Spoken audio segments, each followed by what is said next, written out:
Sa UAAP Volleyball, isang rookie ang agad nakakuha ng atensyon ni former Lady Bulldog Erin Pangilinan dahil taglay nito ang work ethic at mental toughness na kahalintulad umano ng determinasyon ni former UAAP MVP Bella Bilen.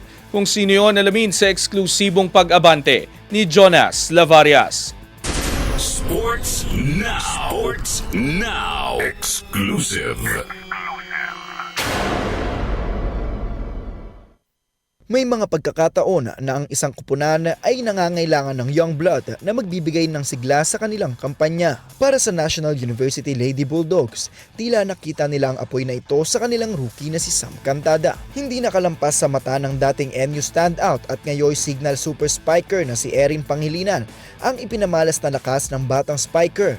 Para kay Pangilinan, hindi lamang basta talento ang mayroon si Cantada, kundi isang uri ng palabang mindset na bihirang makita sa isang newcomer. Sa eksklusibong panayam ng Abante Sports Now, binigyang diin ni Pangilinan na ang passion ni Cantada ang nagbubukod tangi rito. As a rookie, maganda yung pinapakita niya. Kitang-kita mo na yung bata, talaga gustong-gustong maglaro. She really love volleyball talaga and she'll do anything for the team. Dahil sa kanyang ipinapamalas na tapang at competitive edge, hindi maiwasan ni Pangilinan na ihalintulad ang rookie sa isa sa pinakamalaking pangalan sa kasaysayan ng Lady Bulldogs, ang former UAAP MVP na si Micaela Bella Belen. Para siyang na din, Bella.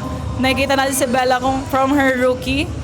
It's just that Sam is different and talagang, alam mo yung baby girl na palaban, ganun siya. Ang pagiging palaban na ito ay hindi lamang basta salita.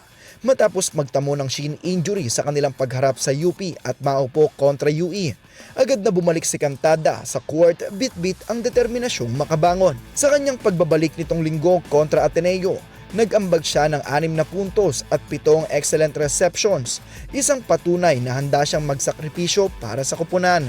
Ang katibayan na ito ng rookie ay nagsilbing blueprint sa kasalukuyang 5-1 win-loss record ng NU matapos walisin ng UE at Ateneo sa straight sets. Para kay Pangilinan, ito ang mindset na magdadala sa Lady Bulldogs sa kanilang pangarap. So I think maganda naman yung track ng team. Yan na lang nila, like just don't look back kung ano nangyari from the past games. Always look forward and always know na kung ano yung goal nila.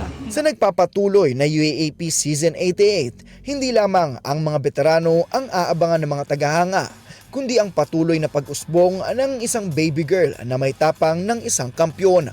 Ako, si Jonas Lavarias, Abante Sports, Now na.